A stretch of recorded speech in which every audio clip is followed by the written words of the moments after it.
All right, so we've had a very brief introduction to the Ansible ad-hoc command.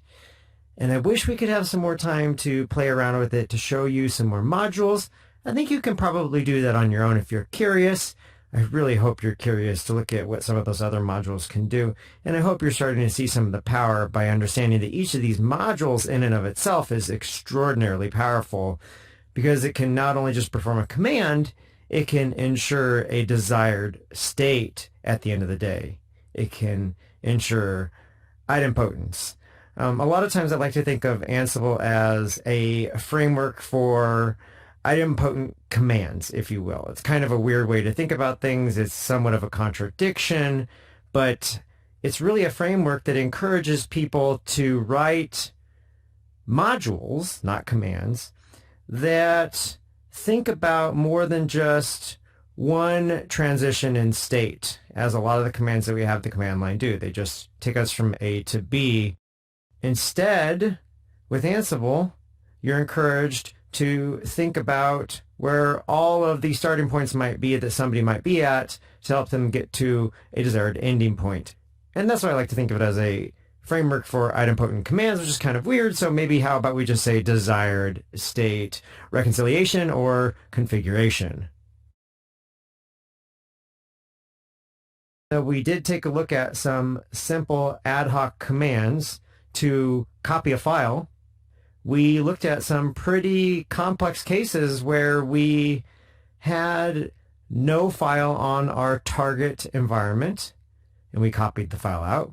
We also looked at a scenario where we had a file that had been modified, and we also looked at a file that already existed that was exactly what we needed, and we made sure that the copy module would help us get to that end desired state regardless of where we're at right now. And it did, and that's really powerful. And so you are probably inclined, like I am, to think, well, what other modules are there out there, and can I just start to glue them together in some sort of file, perhaps some sort of script file?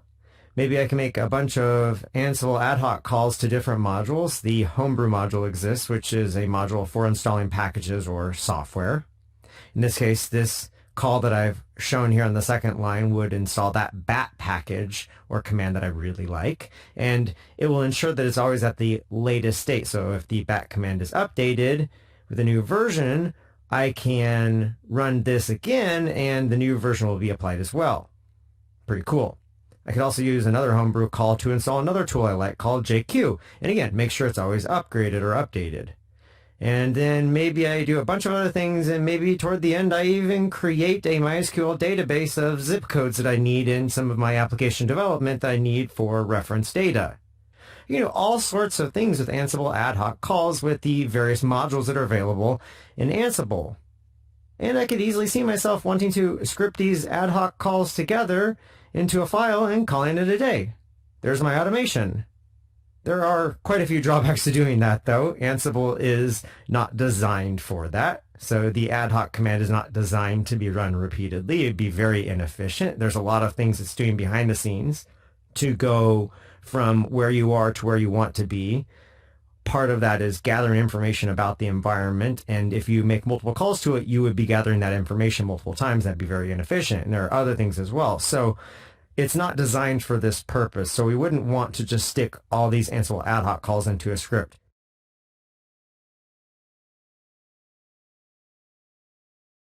We can start to turn our attention back to the command that we had before, a single one, and talk about what this single Ansible ad hoc call to the copy module might look like if we were to transform it into an Ansible playbook. A playbook is a very special format that was developed. It's a YAML format that allows you to more or less script out whatever Ansible modules you would like and compose them together and take those modules and map them to a given set of hosts. So in this case, you can see here, I've got all the same components that I had before. If I back up, you can look at how this command for the ad hoc mode transforms into a playbook, and all the same elements are there. We've got our host of localhost, that's what we're applying this to. And then we have this tasks thing, which is new, but that's basically saying these are the set of modules that we're going to run. It's a nice way to think of tasks right now. And inside of that tasks is a list. That's a YAML construct there with the dash.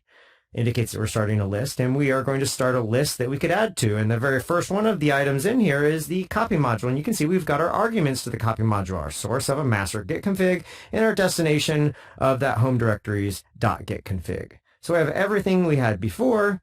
And like I said, we're starting to put this together into a playbook format. Now, there are many ways of representing things in YAML. Some people like to think of it as a really nice language to describe things. I like to simply say there's no perfect language, but Ansible has several different ways it can represent things in YAML, and YAML's a good enough language. It's a good language, actually.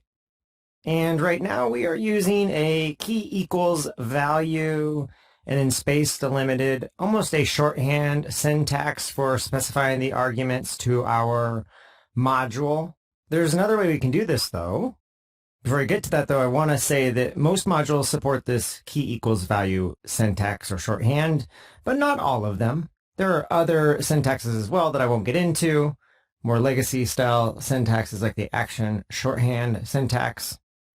Instead, I'd like to look at a different layout here that can be beneficial when you start to get a lot of arguments or you have a lot of arguments with complex values, when this shorthand key equals value syntax might start to become a very long line. So let's transform to this alternative syntax that is more YAML native, if you will. It's leveraging what's referred to as a mapping or a hash or a dictionary or an object, maybe a data object, depending on the various different programming languages you may have worked with. You should be somewhat familiar with this concept of some sort of object that has key value pairs on it. And in this case, instead of delimited by an equal sign, we're delimited by a colon. And each key value pair is on a separate line. In this case, each of our arguments are spaced out line by line, which can increase readability, but it does also add to the verbosity of our playbook file. That's a trade-off to keep in mind. Also, keep in mind that you're going to see examples that use either of these two styles for representing tasks in YAML. And the reason I wanted to spend some time on this is just because I think this can be an aspect of confusion, especially as you get started with Ansible and trying to make sure that you properly format your various tasks or any aspect of the playbook. That can be kind of challenging. And I actually think this is kind of one of the drawbacks, is dealing with the many different ways that you can format a playbook. It's also potentially a strength. It's hard to say, but it is something that was confusing to me, and I wanted to just really highlight this for you so that if it's confusing for you, you have some explanation and understanding here that helps you maybe steer clear of some of the confusion I had when I first started using Ansible. If along the way you're at all confused when you're using Ansible about how to format things, one good resource is this Intro to Playbook section of the Working with Playbooks documentation. All the documentation around playbooks is rather lengthy and verbose, and sometimes that's claimed to be really good documentation. Sometimes I think it's really just really long documentation. But the good thing is there are a lot of explanations in here, some of which reach back historically and will help you understand some of the different ways to format arguments to modules. So if you run into any problems, come read through this. Actually, you should just read through this anyways, maybe after this course, to learn a little bit more about Ansible. And while I'm on the subject of points of confusion, I don't believe there's a single tool or framework or library or whatever you want to refer to it as on the face of the earth when it comes to software development or really anything that doesn't contain some level of confusion. I think it's just a matter of whether or not a tool is more or less confusing. And if you'd ask me, I think Ansible falls on the less confusing end of the spectrum.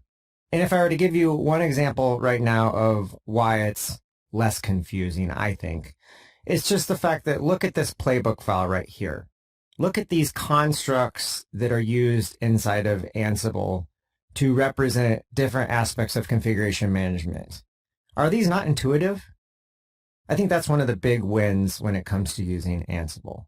Host, tasks, copy, source, destination, local host, all this stuff makes sense to us. Even pathing makes sense to us.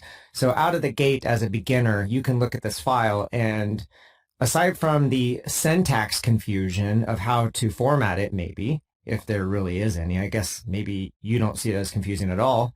That's fine. But aside from that, all of the constructs that are used here, all of the words and keywords actually make a lot of sense. Okay, enough about that. The next thing I want to highlight is that the really nice thing about a YAML file, just like a script, everything is inside of a file. So we don't have to remember all those commands that we need to call at the command line and the various different arguments that we need to pass. We don't have to remember all this mumbo jumbo. We can simply instead think of this playbook file. And we can really, at the end of the day, focus on just calling this playbook file at the command line. We can do that with the ansible-playbook command. We can just pass the playbook.yaml file and be done with it. So once we've got everything inside of a file, we can almost forget about a lot of those arguments. We can sweep them under the rug and know that we've really just got this one file that we run to configure, in this case, our local host environment with our git configuration. And as we add more to this, maybe we give this a better name than playbook.yml, but I thought that was a good place to start to indicate to you that this is a playbook and it's a YAML formatted playbook. The nice thing is, at the end of the day, it's a very easy command to remember, in contrast to the ad-hoc command where we have a lot of arguments to pass and a lot of special quotations to pass things exactly properly. Well, all of that gets nested inside of the playbook file, and then we can focus on a single simple command. Okay, let's wrap up this clip by going back to my analogy of a playbook YAML file as nothing more than a scripted set of ad hoc calls. It's really what it is. It's a replacement for this. It's a different syntax to do this. It's not obviously as verbose, as you can see here. Much more compact than that previous script of ad hoc calls. And once it's a file, it can be checked into version control, just like a script can be. Which means that anytime a change is made to the file and checked in, you can, in detail, know who changed it, when they changed it, and what they changed and why they changed it. If they left a good commit message, maybe they're using a Git repository, for example, to manage the playbook file, just like you could manage a script in a Git repository.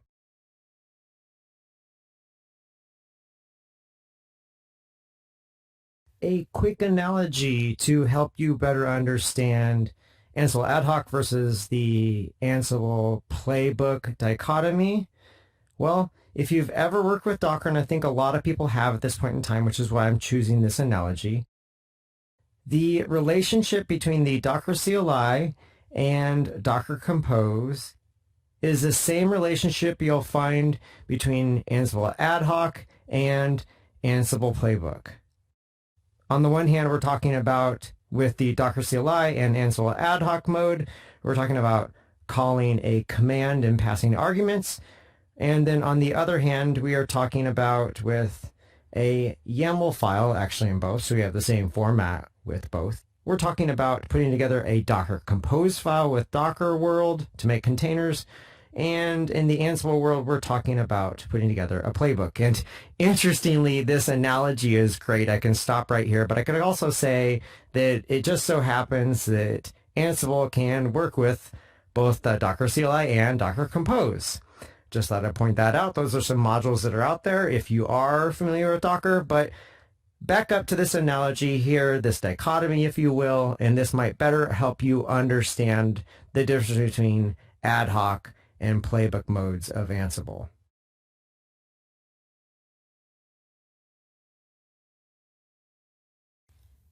All right, so let's take a look at some of the commands we just talked about in the slides. Let's come back over to the terminal and take a look at these and see what they output when we execute them. A couple of things here. Now, I have rearranged the course repo, and I'll probably do it some more as we go along the way. There will be more folders here for more modules, but I've named each of the module folders after the purpose of that module. So we have an ad hoc folder for the last module for Ansible ad hoc mode, and we also have a playbooks folder for the Ansible playbook command that we're now discussing in this module. And I'll add other folders for other modules later on to give us a bit of organization. If you're to look inside of the Ad-hoc folder, for example, you'll see the files that we had from the last module.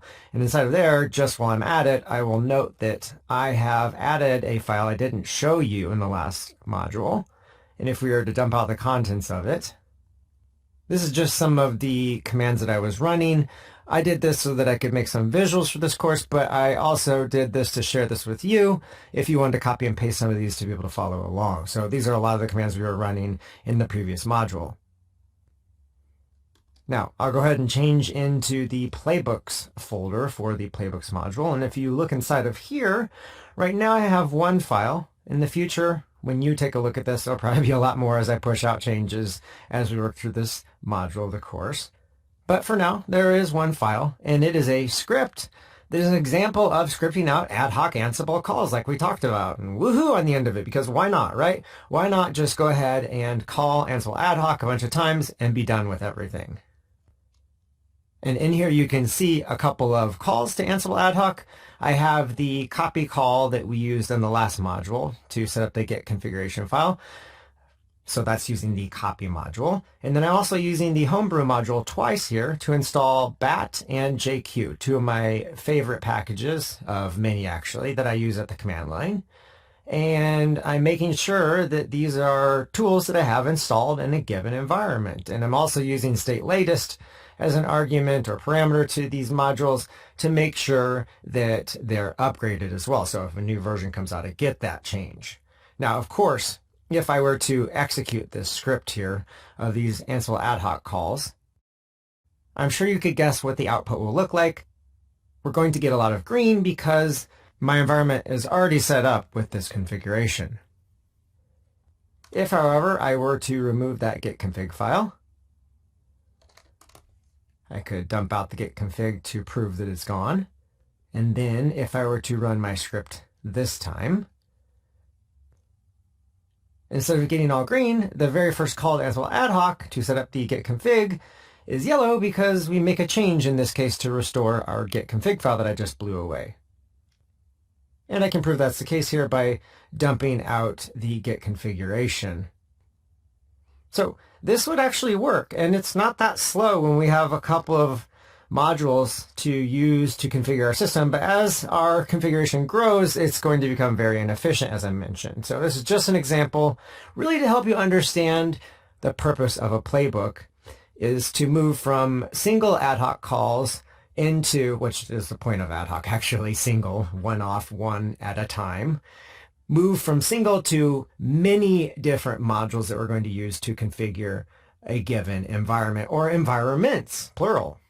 That is the point of Ansible at the end of the day. So next up, let's go ahead and convert some of these ad hoc calls into a playbook and see what that looks like.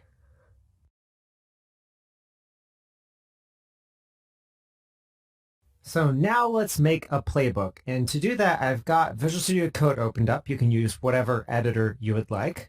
And on the left-hand side, I have that Playbooks folder. Underneath of it, I have that script that we can refer to. And we can just copy the very first call to Ansible ad hoc here, close this out, and we can make a new file then that will be our playbook. And so we'll just call this playbook.yml for now. And then inside of here, for reference, I can go ahead and paste in my ad hoc call. And if I put a pound in front of it, I can produce a comment. Also, I like to, at the beginning of YAML files, add the 3 dashes, which is a common convention in YAML, to indicate the start of a YAML file. And then down below here, I can go ahead and to begin to work on my playbook. So a playbook is comprised of a set of, what do you think? Well, I ask you this because it's literally the name of a playbook. A playbook is comprised of a set of plays. This is a sports-like analogy. A set of plays are a set of orchestrations, if you will, that we're going to carry out. In our case, rather simple orchestrations to just make sure our git config file is in place. But it could be much more complicated. As you might imagine, a football team executing a single play might have multiple aspects to it, but we don't. So anyways, I'll start out the play, not with plays. I just typed that in there so you could see that. I'll start the play by giving it a name. You don't have to do this, but it's a pretty good idea. Give a description that's great for debugging purposes. And I like to use words like ensure because I want to get at the heart of that idea of ensuring that we have a desired state of configuration. I'm not performing an action or a command so much as I'm making sure my environment is configured a specific way. So I like ensure a lot over, say, maybe, for example, copy or install. I think ensure is a great way to describe that we want to make sure this configuration is set in stone. So we'll go ahead and ensure that our gitconfig file is set up properly. Beneath the dash, which indicates a list, in this case a list of plays, we could have another play here if we wanted to, but we won't get into that just yet. I will space in a few times because YAML is a space-sensitive language. Spaces mean things. Nesting and indentation means something to the structure of what you're putting inside of a YAML file. So pay close attention to your indentation and spacing. Right underneath of name, I'm going to type in hosts. I'm going to say that this applies to localhost. We have not yet got into the idea of making sure that we could execute Ansible across a series of machines yet. We'll do that a little bit later on, but for now we're going to say that this applies to our local computer. Remember, we're still in that mode of configuring our developer workstation, which I really do think is a great use case. I really, really want to advocate for that. After the host, then I'm going to say tasks. So a play maps a set of tasks to a set of hosts. In our case, just a single host, but it could be multiple hosts or a group of hosts or a couple of groups of hosts. So there's a mapping relationship here. That's what the play does. And of course, since tasks is plural, well, we must have multiple of these. And do you want to take a guess at what a task might be? Well, a task is an encapsulation for where we will place the module that we want to use to configure our environment. So this starts another list. And inside of here, I want to use the copy module, and I could literally start with that. I could also name this if I wanted to, but let's just actually just start with the copy module. Each task can be named is what I'm trying to say. If you wanted to be more specific about a subset of the tasks inside of your play, because remember, a play can have multiple tasks, so you might name each task as well for debugging purposes, but I won't. So we're going to use the copy module. And then what we can do is we could just come up here and copy the arguments that we passed to our ad-hoc call and paste them right here, because that's one possible syntax that we can use. We can literally have the arguments right in line here after the task that we define. And this is sufficient to provide our arguments. We have key value pairs, source and destination separated by that same equal sign that we use at the command line. So a nice migration path to go from ad-hoc into a playbook. I'm going to go about the process of putting some double quotes around these strings because they have some special characters that are being used that might become problematic. Now in this case, I do believe dots and tildes are allowed at the start of values without any sort of quotation. Not an expert on YAML all the time, but if at all you are uncertain and you're dealing with a string value, nothing is going to hurt you from going ahead and quoting that either with a double or a single quote. Double quotes allow for escaping, whereas single quotes do not. And I would suggest, if you want to know more, to refer to resources and courses and materials about and the specification about the YAML syntax. So we have set up localhost, just like we have with our ad-hoc call. We're using the copy module. It's put underneath the tasks list as a task. And a task contains something called an action as well as some other parameters. But the action portion of a task is kind of another encapsulation inside of a task that just says more or less the module and the argument. So actually the action part of a task is everything we have inside of our ad hoc call from the module through to the arguments. Well, on the subject of a task, there is way more than just the action being the module and its arguments. There are aspects that you can configure, like the when parameter or directive, to make a conditional module. But I'm not going to get into all of that right now. That can be rather complicated. I would encourage you to refer to the guide or the documentation, specifically even the Playbook keywords documentation. This is a great resource to better understand all the possible things you might want to configure. And I just wanted to point this out because I had referred to this thing called an action, and at first I was pretty confused why we would have both a task and an action if a task seems to be just an action, right? A task is just the module and the arguments that you pass to it. No, actually it's additional parameters as well. So I just wanted to point this out so that maybe you'd be as confused as I was at the start. Just kidding. Anyways, this is enough for now. Let's come back. Let's save our playbook and let's execute our very first playbook.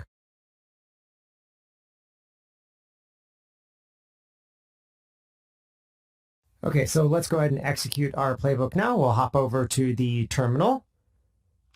Look at our files now. We have that additional playbook file. Like I said, some new files would show up. And, well, you tell me, what do I need to do here to execute that playbook? So run the ansible-playbook command, which, by the way, a little secret. I have an alias set up, AP, for ansible-playbook, so that I don't have to type all that out all the time. Okay, so ansible-playbook, and then we just specify our playbook, and that's it. Run this, and cross our fingers and hope it works. Hey, looks like things ran successfully. So we have our copy module, and the output's a little bit different now that we're working with the ansible-playbook command versus the Ansible command. We have this part called gathering facts before that, and you might notice that takes a little bit of time. What Ansible is doing here, or ansible-playbook is doing here, it is executing what is known as the setup module. It's a module you can actually run yourself if you'd like. You can make a new tab here, ansible-m setup, run this against localhost, no need for arguments. It pipes out a whole bunch of information. I'm not going to scroll through here in case there's anything sensitive, but this is a bunch of information. You can scroll through it in your own environment about your own environment. So the setup module is actually one of many ways of gathering facts. And so ansible-playbook is gathering facts, which helps it understand the current state of a given environment. Now, that might take some time, and it just so happens to be that that is something that you can disable, and that's another part of Playbooks. So what we can do is, at many different levels here, we could come in and say gather facts, and we could turn that off. So this will disable gathering facts. Make a new tab here and run the playbook again. And this time you can see we skipped that step of gathering facts, and that can speed up the process of using Ansible. Now, I will warn you that if any of your configuration is dependent on those facts, then you can't be disabling them because you're going to need them to be gathered. So this won't work in all cases. In our case of copying out a file, we're fine to go ahead and skip that. But I'm going to actually remove that now. I just wanted to show you that. If you wanted to speed things up, I'm going to show you a bunch of little tricks along the way, or as many as I can squeeze in to speed things up. In this case, to gather facts, I'll just delete that line though, and we'll stick with the full-blown output that we had back over in the first tab, allowing Ansible to go ahead and gather facts. The most important part is we ran our copy module, and in this case, everything's okay as far as localhost is concerned. Remember, we could have multiple hosts involved, so we could get reporting back about each of them, which means that our Git configuration is set up properly.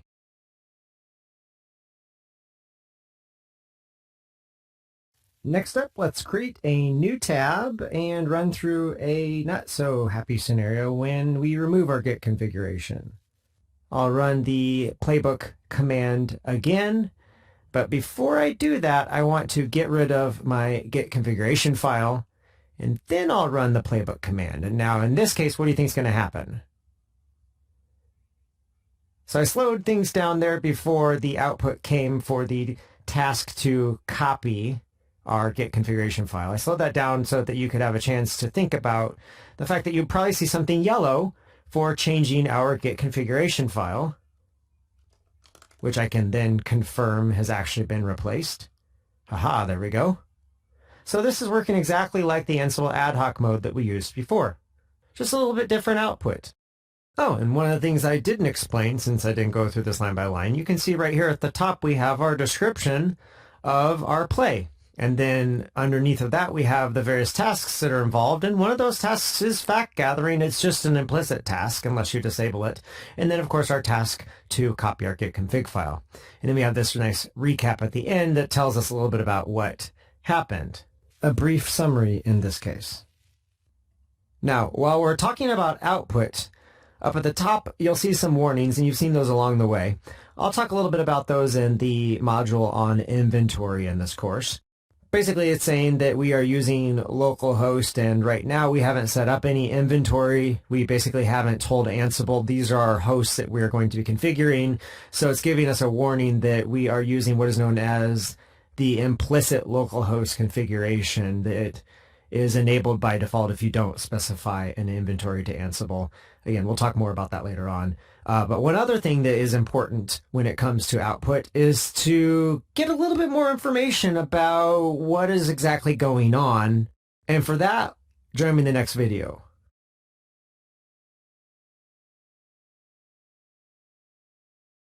Okay, so sometimes the output is rather concise or terse when it comes to the playbook command. And actually, you're going to find with really big playbooks that this is a lot of information, and you might want to dial it back a little bit. But if you want to drill in a little bit more, one thing you can do is to ask for Ansible to give you a little bit more information about what's going on.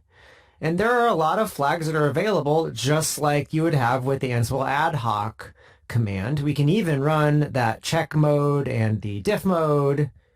But I want to take a look real quickly at the verbose mode, where we can get more information about what exactly is happening. What you can do then is you can repeat this flag, and this flag is also just simply -v. You can run this with 1-v to get a little bit more verbose output. In this case, you can see a little bit more like what we had with the Ansible ad-hoc command. You can see the entirety of the module output, which is what this is, the JSON module output. It's formatted differently than when we ran the Ansible ad-hoc command, but it's the same information. And by the way, this JSON is what was returned from this module back to Ansible, and now we can see some of that here.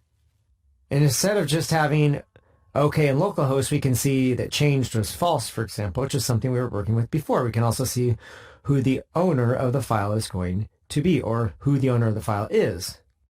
Each module, of course, is going to have different information come out of here, because each module configures a different aspect of your system, and thus has different, what are referred to as return values. While we're on the subject of that, if you'd like to understand return values, jump out to the docs again. And in this case, I'll pull up the copy module, and you can scroll through here, or way at the top, you'll see there are a set of links. One of the links takes you to return values.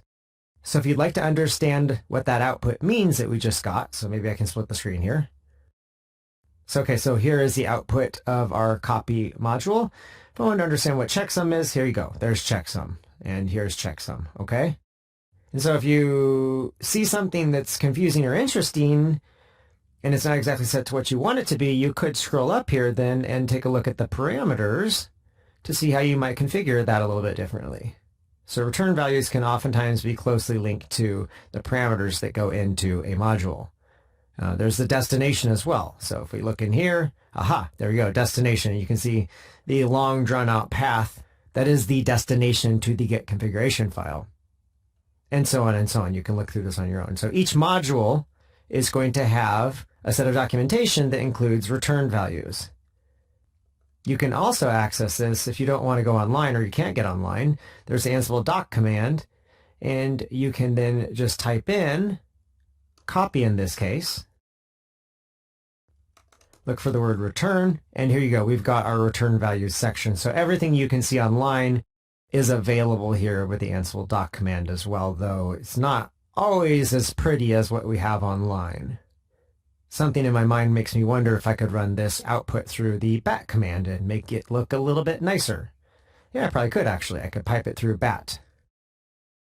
Okay, it's not quite as nice as what I wanted it to look like, but I could also tell bat that the language, I'm just having a little bit of fun here, is YAML. And hey, look at that. We've got something that looks a little bit nicer to read through. So return, and there's our return values, and we have a little bit more formatting that might help us parse through this output at the command line. So just a fun idea for something I could do at the bat command, which I could install with, or I should say ensure is installed on my machine or machines by Ansible. Okay, enough of that for now. So the gist is we can add that V flag to expand the output.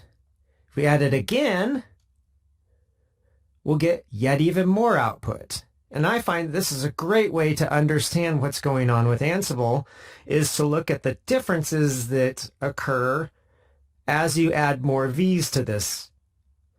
So we could even add a third V, and then we can even add a fourth V and get a truly ton of debug information. So if something is going awry with how you're using Ansible, isn't quite following what I'm doing here, maybe using the verbose flag repeatedly even can help you troubleshoot that and get back up and running and continue to follow along. But I'll also tell you, when you are working with Ansible in your own work, you will definitely want to turn to that V flag, as well as some other troubleshooting tools.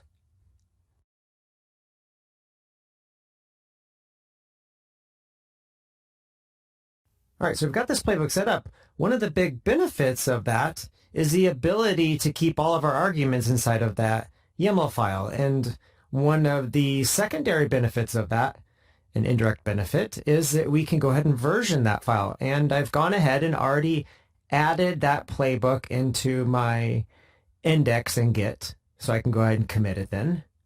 And sorry, I've got a bunch of aliases set up for Git. This is Git status up above if you're using Git. I can also git commit here, spell this out here, and say add our playbook. But before I do that, I could do a diff of what was changed in the index in this case and show you, here we are adding our playbook file. Literally, here's the beginning of the changes that are made. We added a playbook file, the entire thing, and there it is. So as we make changes to this playbook file, we could continue to check those in then, and people can see the changes evolve.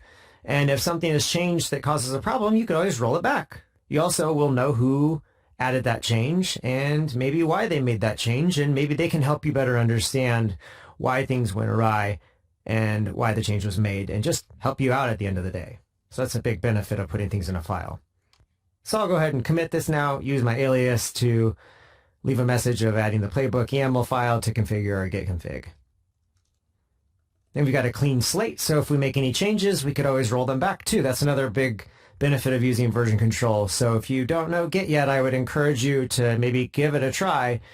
It's some pretty powerful tooling when it comes to modifying files like a YAML file in Ansible. It goes well with Ansible, and then take advantage of both tools and the fact that you have all of your arguments inside of a file.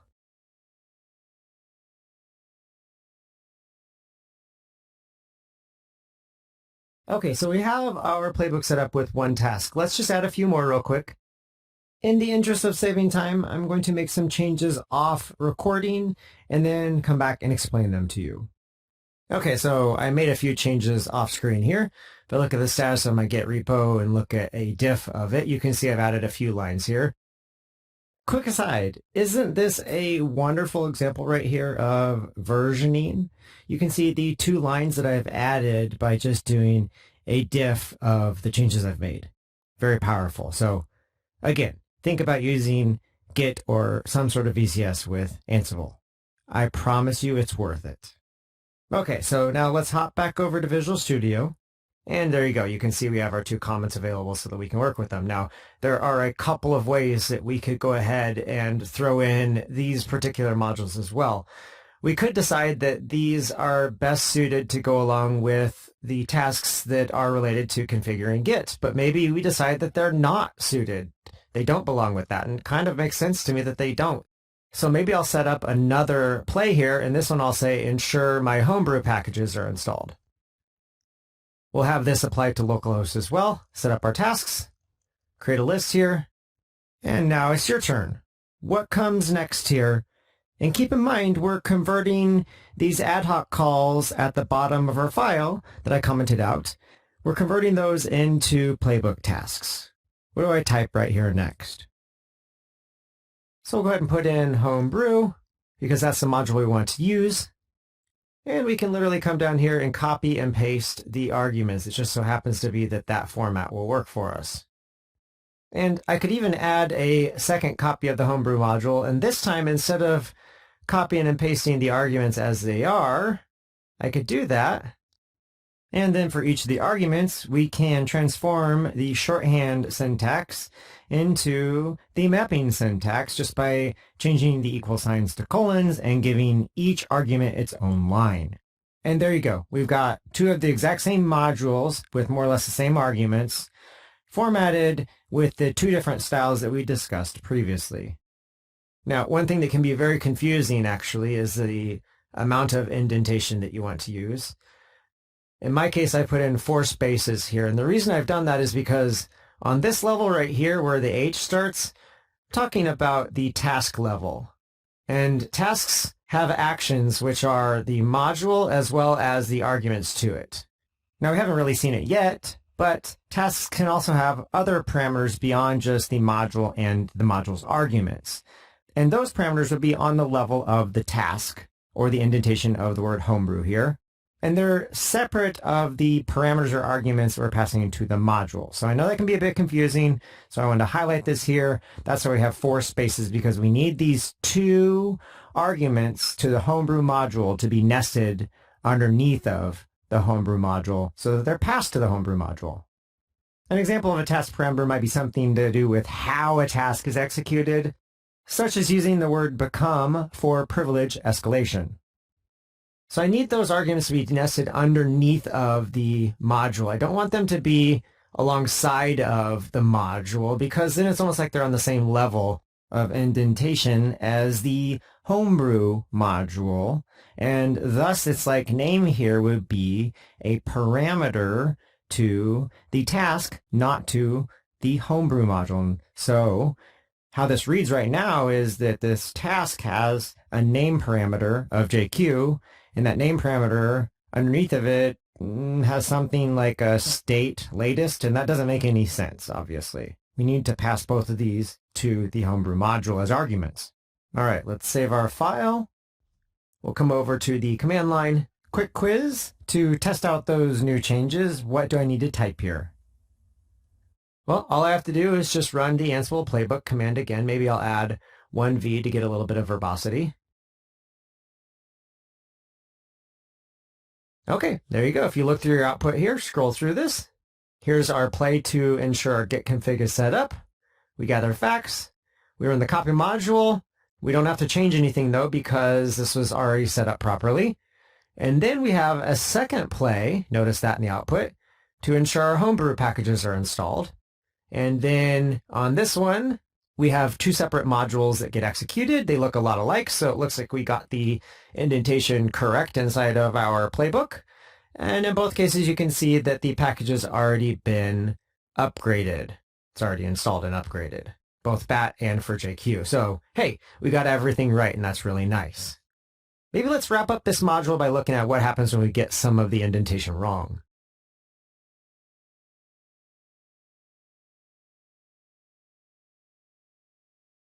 All right, so I'm sitting inside of my playbook file, and I will change the indentation of one of the arguments to the homebrew module. Mess it all up here.